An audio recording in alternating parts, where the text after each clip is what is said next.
Welcome to the Underground. Turn me up, bitch! My Little Underground with Peter A. It's My Little Underground. I'm Peter A. You can listen wherever you get podcasts. You can also follow me on socials at MLU Pod. You can also support My Little Underground for as little as $1 a month. The link is in the description and over at peteraradio.com. Rising from the ashes of Gingerlys, we have the newly formed Lunarette on the show talking about their brand new EP, Clair De Lunarette. We also talked about them working with producers versus doing it yourself, subgenres used to describe them and how some of them probably aren't appropriate, dance music, and so much more with Lunarette on My Little Underground. You guys are the regeneration, the reformation, that's a better word, of the Gingerlys. So, what were the reformation conversations like? Going from Gingerlys into Lunarette? Well, it was kind of a dramatic transition. So it wasn't really much of like, oh, let's do this because it's gonna be a good thing. Let's switch to a new thing. It was more like we had to like kind of end the band. Kind of got a little hectic at the end, so we kind of parted ways with one of the members, and then we were like, let's start a new band. To me, it was never even like starting a new band. It was like we're continuing, but it's not what it was. So new name, as far as like music goes, I feel like we're always just like we just want to do more, Yeah, we were always labeled as a dream pop band, shoegaze band, and we kind of wanted to sort of expand, kind of just like get out of that. That's kind of like our default when it comes to songwriting. Yeah, because we grew up just like loving that stuff. Like, we wanted to push ourselves to do more.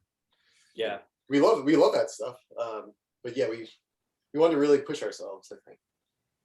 Yeah, I mean, it's good to get out of a box and a label, you know what I mean? So, like people describe music as like experimental, and I think experimental is like, it's not a genre, that's a very personal thing. Like we're experimenting with like, oh, let's experiment with these chords. And so in that sense, I would say we are experimental because it's a very personal experiment, Yeah, it seems like you guys don't care what a record store would label you when they're putting the sticker on your record or tape or CD or whatnot. Yeah, I don't think so. Yeah, I mean, whatever people perceive it as, that's what it is, Yeah, that's what makes good art and good artists to think like that. Yeah. So was there any moment? Was it just instantaneous when the Gingerlys kind of had their thing, and was there a break period and then you guys came together, or was it just what? This is over. Let's just go right to formulating what this is. That's exactly what happened. We actually had songs that Kevin and I have been working on using Ableton. It's a DAW software. And we were like, well, why don't we just use these songs, start with them, and like let's get a bass going. Let's get like a blueprint going of what we want to do. So we thought that, oh well, Jackie's still on board. We have Jackie. Jackie's a great vocalist. She's a great artist. So there's like no reason to give up. And we basically just finished Gingerlys, and right away just started Lunarette, and that's pretty much it. Like, it only took like a few weeks before we started working on new music. It's funny to say that, because there definitely was like a break, but we were definitely working like the whole time. Mm-hmm. And it definitely it was like a couple of years, like 2 years later, when we were finally like, hey, we kind of have a finished thing ready to present to you. Yeah. Yeah. Yeah, because the reason why I asked, because I think about a year and change after Gingerlys were done with, I saw Jackie at a house show doing some weird experimental tropical pop stuff. I'm thinking, oh, cool. Jackie's doing her own thing here, so this is definitely over. Were you guys doing any other projects in between? I know it was instantaneous, but like, were you guys involved in anything else while Jackie was doing her stuff? Well, for me personally, I mean, a lot of these songs that we're working on together now were ideas that I had started, then, but also even going back before then. Like some of these songs I'm working on now, I started back in like 2008. Wow. Yeah, like that. We're always just, you know how it is as a songwriter. You make a 5-bar loop, and then you never work on it ever again, and then you you keep doing, you know, you never finish anything. Yeah. And Brian too, you know. Yeah, same. We're both like, hey, during Gingerlys, we were working on our own stuff, like just, you know, experimenting with new sounds and just like trying to do something different, because it was always linear with Gingerlys. We had a good time. There was good songs. It was good material, but we wanted to kind of just like try something different. We knew with Gingerlys we couldn't do what we It was wanted. a little limited. You know, it's like the Mars Volta, like, you know, it was at the drive-in and they could only play punk music. So Cedric and Omar, they wanted to do prog music. So I was like, fuck you guys. And, you know, it's kind of the same thing almost. Yeah, good point. I like the mentality, because, you know, with even with at the drive-in and, you know, the Mars Volta, like, you know, those guys always had just, you know, if you look at my background, just outer space thinking. Yeah. You know, just out of the box thinking. I think that's a good theme for Lunarette. Just, you know, never putting yourself in a box. So when you guys are like in front of Ableton or anything else, when you guys are putting together music, is the mentality, because when I'm hearing the tunes, I'm thinking, okay, pop, sheen, bright, and luminescent, you know, is that the mentality? Okay, we want to keep a pop sensibility, or what? Well, it's funny. I feel like, you know, I feel like it's hard to write a song. Like, it's hard to write a song, and like, what I'm trying to do now is introduce that sort of ugliness to the music, because like, and like I said, we're kind of trying to not distance ourselves from dream pop, but we're trying to do more. And I feel like, you know, sometimes songs need that like ugliness, that just like that grittiness or something, or something that just goes against the grain. But we still want to maintain that pop and that like that beauty that you're talking about too, you know? For sure. Yeah. You know who hits the nail on that? Everything you're just talking about. I've been thinking about this album a lot. That's why I'm bringing it up. St. Vincent's 2014 self-titled album. Mm-hmm. She has some ugliness and like she keeps that pop sensibility. I think that's it. Like that's the apex of that. So bring it on. Bring on the ugliness. Yeah. We need it's more that intentional, you know, there's always as a musician, you could always say the why, you could say the what, you know, this is what I'm doing, but what's the why? Like, why are you doing it? You know? So if it's very intentional, yeah. Have you guys ever listened to Parakeet? You know that group? Okay, that is like another example. Like there's some pop sheen, but it's gritty, it's nasty, and right underneath it. Yeah. I love that. Please get uglier. I'm excited for that. Let's get to go, man. Nasty. Maybe you two have seen this to this certain consistency, but you know, when reading a little bit about y'all, New Wave is the label that is, you know, common in write-ups with you. Do you think that's fair, or is there anything that's like, no, this is not what Lunarette is, and any kind of terminology to be avoided when describing Lunarette? Yeah, I personally don't think so. I don't know. New Wave, that's a new for me. But maybe some sounds come off like that. I don't know. I don't think it's anywhere close to New Wave. I think I wouldn't describe the overall sound as New Wave. I think Lucky One though sort of does have this, and that's kind of like the standout, I feel like, in the EP, where it's definitely got this like new wave sort of 80s like Italo disco kind of feel to it. That's kind of like what we wanted to do too. We're like, let's just make this the standout track. Like, so I mean, that song I would describe it as, you know, new wave, but I don't know if I would describe the rest of the song. I don't know if it with the whole thing.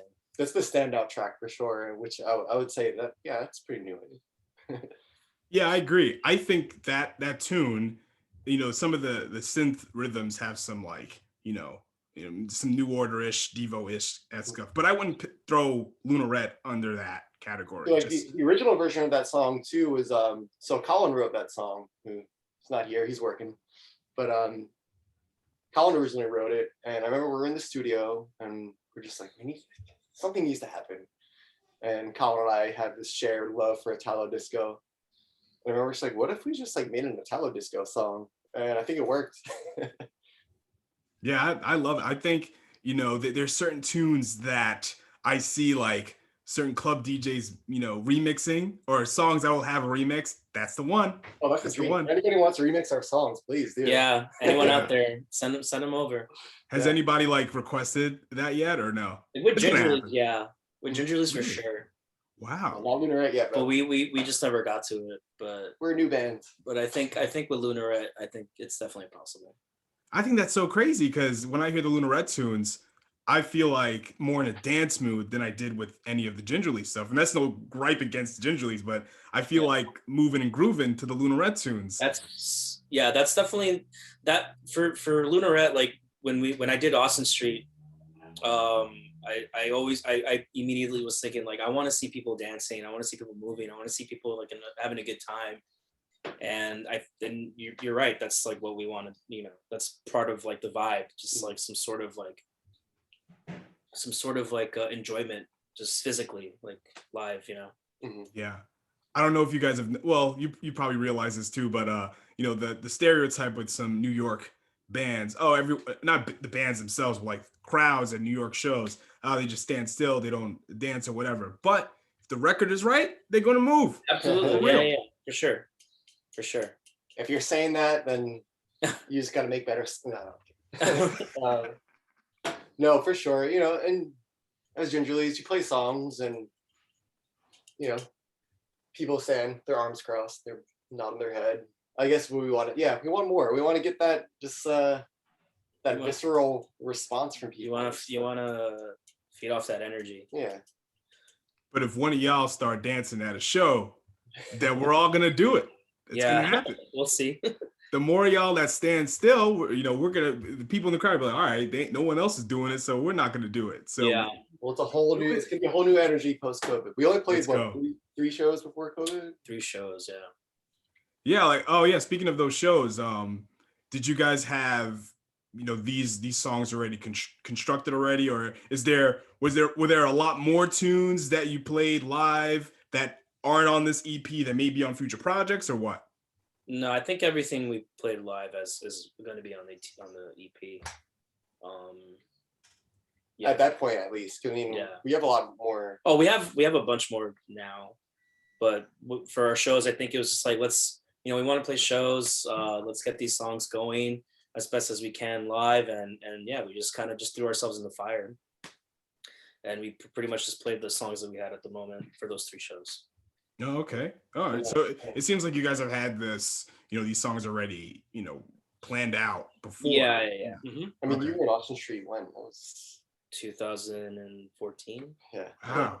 Yeah. Wow. So these songs probably went through like so many different phases. Oh yeah. Yeah, for sure. All right. Yeah, these songs has just been they've been around for a while. They've been in the back burner. I think towards the end of Gingerlys we were going to use a couple, but you know, whatever happened, and we just took it to the next level, to the next band. And yeah. So the new Colossus Festival, did you guys end up playing that, or was it already canceled? Oh, we played. Oh. We actually played. We played the night before everything started getting called off. Wow. Yeah, so we played that night, and actually we played. So we also played another band called Peel Dream Magazine. Yeah, that's I had Joe on. Joe was on the show. No. Oh, yep, really? Yep. Mm-hmm. Cool. Love you, Joe. Love Joe. So we all played this last show, and then I think they got away with doing like 1 or 2 acoustic shows that weekend because pianos was closed. Like everything was closed. It was so weird. Like it was like everything was like a state of emergency. Like, oh, everyone needs to go home. Everything's gonna close. We don't even know when it's gonna open again. So yeah, we got to play that last show, and that was it. Well, didn't we had one show that was canceled. If I remember correctly, like the night before everything shut down, we played with Lunarette and Peel Dream, and you know, it was a big festival. There were bands from all over the world, and everybody had their gear down in the basement. And I remember all this confusion because everyone was like, you know, we're playing tomorrow. Do we leave our gear here? And the owners were just like, you can leave it here, but there's a good chance that everything's shutting down tomorrow, and you're never gonna get your stuff. Like there's gonna be, it was an interesting night. I think we ended up bringing all of our gear. But we got to play, so we got to play. Yeah. Wow. Well, that's a good way to, you know, to go off. You know, how many people were there? Was there a lot of people? Yeah, there was a good crowd. I mean, I think all the shows had a pretty decent crowd. Okay. Yeah, shout out to Leo K9. They all did a Yeah. really great job. Like, I can't wait to do the next one. And yeah, it was a good crowd. It was a good time. Yeah. For what it was. Yeah. And speaking of K9, I was at a record store on Long Island over the holidays, and I found a Bleeding Rainbow record from 2014. Oh, man. That's Yeah. a Canine band, yeah. Nice. And then Leo told me, he's like, dude, you gotta hold on to that because that's like way out of print. So I'm like, Nice. yeah. Wait, so out of curiosity, what record store in Long Island are you from? Because I'm from Long Island. Oh, word. It was High Fidelity. Sounds very familiar. It's in Amityville. It's right on Merrick Road. Yeah. Yeah. I don't know if you ever been there before? I don't know if I've been there, but I once you mentioned the town, yeah, I recognize it. Yeah. But what town in Long Island are you from? I'm from a town called Valley Stream. Me too. You're from Valley Stream. Yes, sir. This Yes, is not scripted. This is great. Yeah. I mean, I moved out to Queens, but I still go back to Valley Stream a lot because my family is there. So We're in Queens right now. We're in Queens right now, yeah. yeah. Is that right next door? People like when I talk to people about Valley Stream, especially those that are like from way out east, they're like, that's not really Long Island. That's really Queens. I'm like, no, it's not. But I can see why you would say that. Talk to people in the city, like, oh, that's Long Island. Where in Queens are you? Ridgewood. Oh, okay. We're in Sunnyside right now. Oh, okay. Oh, you're not too far. You're not too far from me at all. Wow, cool. Another Valley Streamer. That's awesome. That's crazy. Wow. That's so crazy. Yeah. Did you go to high school there? Yeah, Valley Stream South. I went to Central. Oh, okay. Yeah. I grew up closer to Central, but ended up going to South. Yeah. I remember the record store Slip Disc. Yeah. I lived very close there, but okay. I lived in Valley Stream forever, even when it was open, but no one ever told me about it until way after it closed down. When Sip This opened up, that's when people told me, yeah, it used to be a record store. I'm like, no one ever told me. I lived there forever. That's where I used to go to buy my like emo posters for my wall in high school. Yeah. What was the last thing you remember buying there? Last thing I bought there, I think was like a Jimi Hendrix poster, maybe, or something. What? Or like a hacky sack, maybe. Wow. You know, I think it's crazy. You guys played in Peel Dream, and then your shit is like way not even close, which is cool. Yeah. You know, Peel Dream, that's really Joe's project. Yeah. And I love Joe, and I love playing in Peel Dream. I think his songs are amazing, really fun to play. I think it's, I feel like sometimes musicians are put in this like one particular scene or something. It's like, well, if you play garage rock, then you know you're gonna play with this other garage rock band and this jangle pop band. But I think it's cool that like you can play different things, different genres, and settle into different genres. Obviously, Peel Dream is like completely way out of this world. That kind of goes back to what I was saying before about like experimental music being like a very personal thing, because like genre-wise, we're not very similar, but as far as just like we definitely connect as songwriters, and we all like super click, and like we totally get what he's doing. Yeah, we can definitely adapt to what Lunarette's doing, and definitely adapt to like what Joe wants from us as musicians. I think it's pretty cool. Yeah, and it also goes back to not putting yourself in a box. You want the music writers to be like confused when writing about you. So it makes them like want to think about how we describe bands instead of just a single moniker of what you are. Yeah, you're indie something or the post shoot something, proto gays or whatever. We're something. Yeah, that's it. You got to put that on the Bandcamp description. Just put literally something. We're something. Yeah. So you guys worked with Connor Hamwick of the drums, right? So the drums music is very like pop centric, pop oriented. Did he bring that out of you, or what? Like, what did working with him do to help the band? Totally, I would say. I think, he also did that Gingerlys record too. Yeah. So I think he's very experienced in that sound. So he definitely he definitely had a big role in that, in the success of, or whatever, the positive feedback on that record. And then for this Lunarette stuff, like he definitely helped us. He helped us produce a bit. And he definitely wanted to get, like, he would give us tips and advice on song structure that, you know, we definitely took into consideration and helped us reform some of the songs that you're hearing now.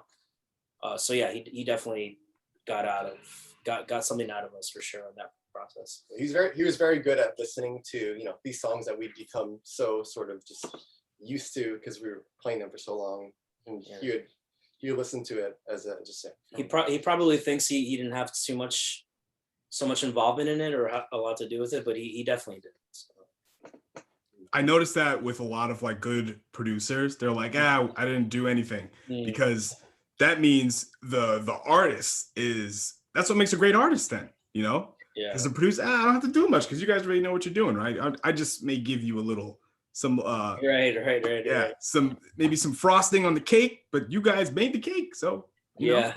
Yeah, but also not even just the frosting. Sometimes he would be like, you know what, I think you need some strawberries in there, or some. He'll add the sprinkles, the sparkles. Yeah. Confectioner sugar, you know. Yeah. You know what? Add an extra egg into that batter. An extra egg, yeah. So as a group now, do you feel like you would need a producer for future projects, or you're open to it, or, you know, is it a thought that, you know, when you're constructing music at all? Good question. It's a good question. Yeah, we're kind of literally figuring that out right now, because literally, you know, I feel like us as a band, like, so I should clear this up. So, you know, we have our EP coming out in March, sometime March 26th, I believe. But we're actually about to record. Well, we've been recording, but we're hopefully going to finish recording everything this weekend. We have like 10 more songs ready to go after this EP. Where's it going? Oh yeah, what are we doing producer wise? I think we're trying to pretty much take the wheel for the next things, the next stuff that we're gonna release.